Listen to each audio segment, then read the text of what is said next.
Ada dua kata yang sering bersandingan. Kita kenal betul kata itu, yaitu hak dan kewajiban. Kewajiban adalah sesuatu yang harus kita laksanakan. Hak, sesuatu yang harus kita terima. Keduanya berjalan pada alur keseimbangan. Bahwa ada orang yang lebih mengutamakan kewajibannya dan tidak begitu memikirkan haknya, kita katakan itu orang bijak.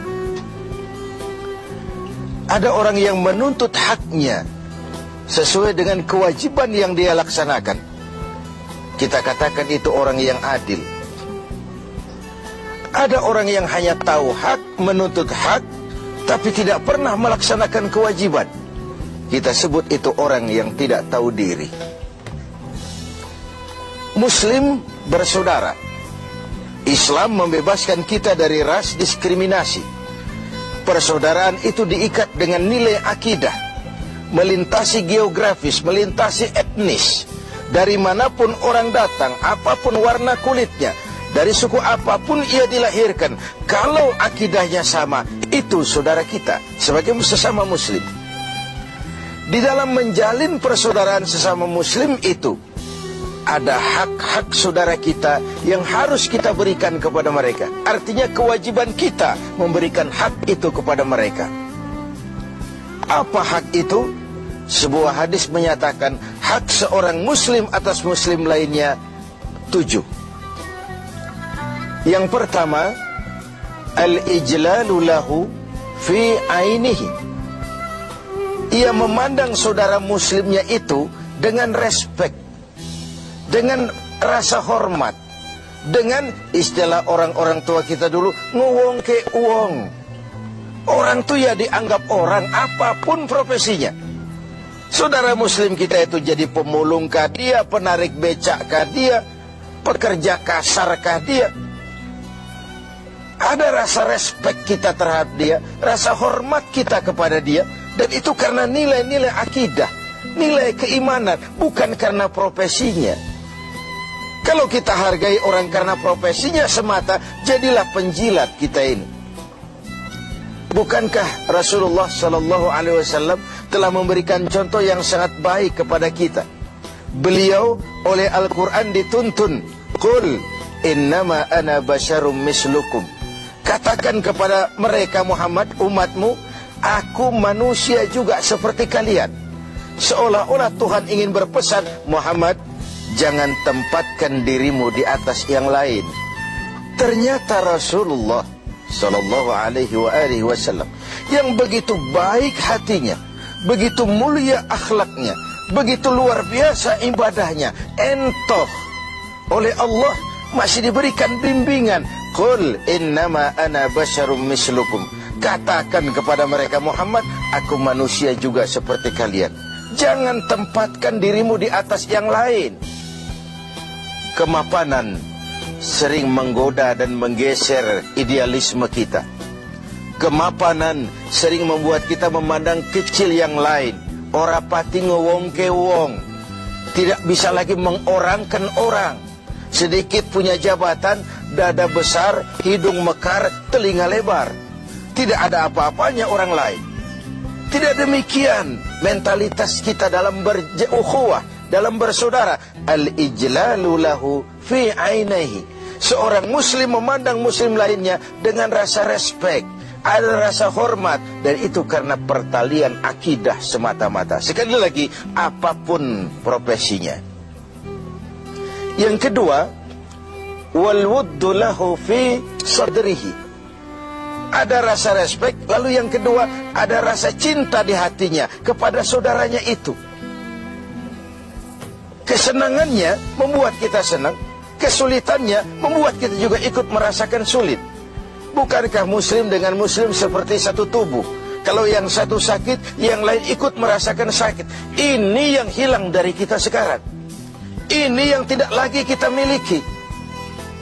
Ketika ibu jari tersandung batu, mulut berkata aduh, kepala ikut pusing, air mata mengalir tanpa komando, refleks terjadinya.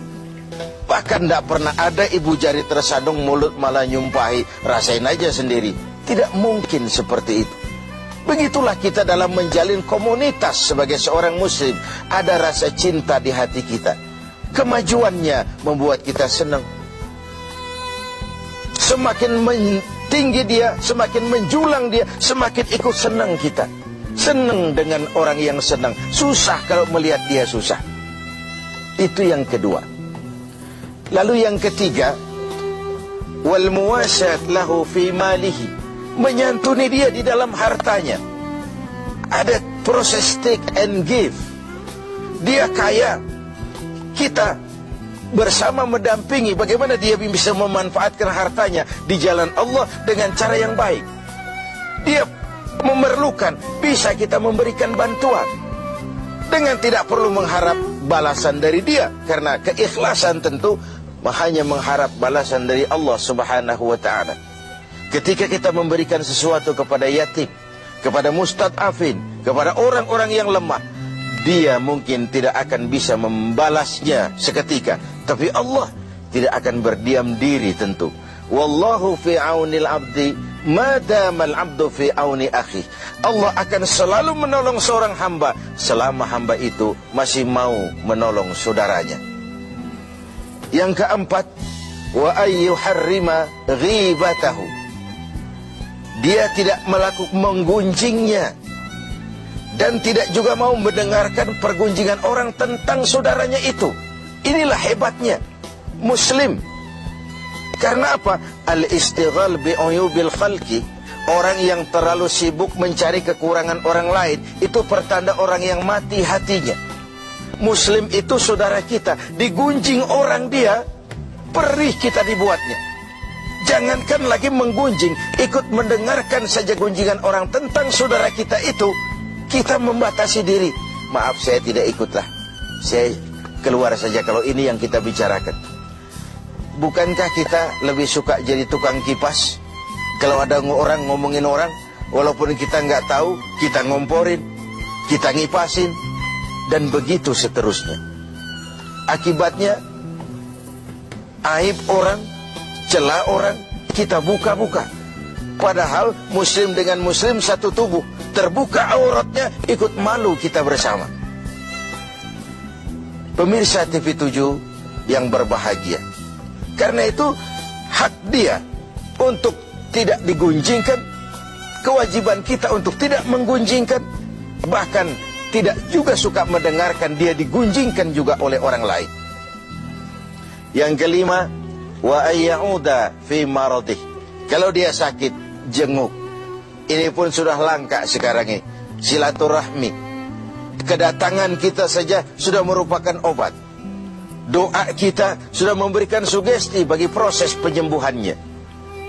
Karena apa yang tidak kita suka terjadi pada diri kita, jangan juga lakukan itu pada orang lain.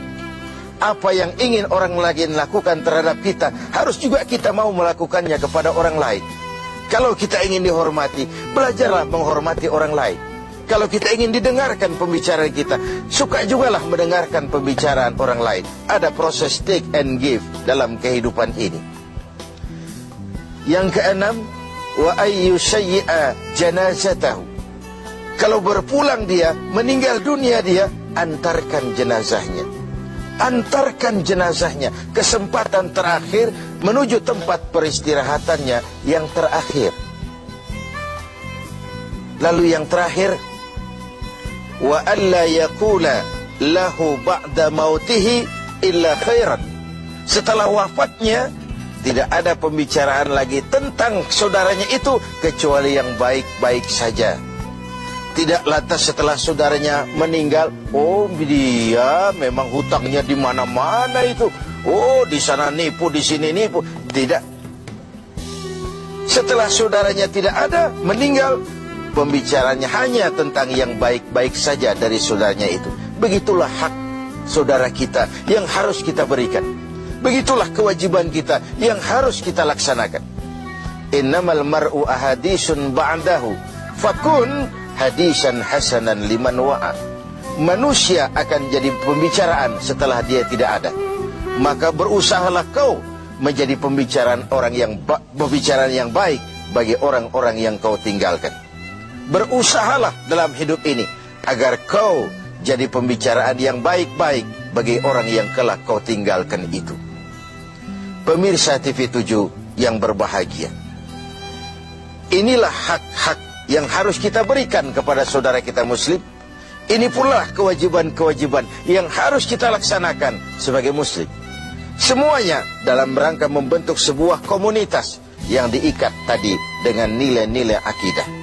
Al-mu'min kal-mu'min kal-bunyan yasuddu ba'dahu ba'da. Dalam riwayat lain, muslim dengan muslim seperti sebuah bangunan, yang satu harus saling memperkuat dengan yang lain. Sebuah bangunan dinamakan rumah karena ada yang mau jadi tiang, mau jadi jendela, mau jadi pintu, mau jadi genteng. Begitulah umat ini. Ada dia yang jadi pejabat tinggi, ada dia yang jadi pemulung, ada dia yang jadi tukang beca. Pendeknya, tidak ada pekerjaan halal yang hina. Dan jangan karena profesi menyebabkan kita memandang remeh dan ringan orang lain, betapa dan apapun dia.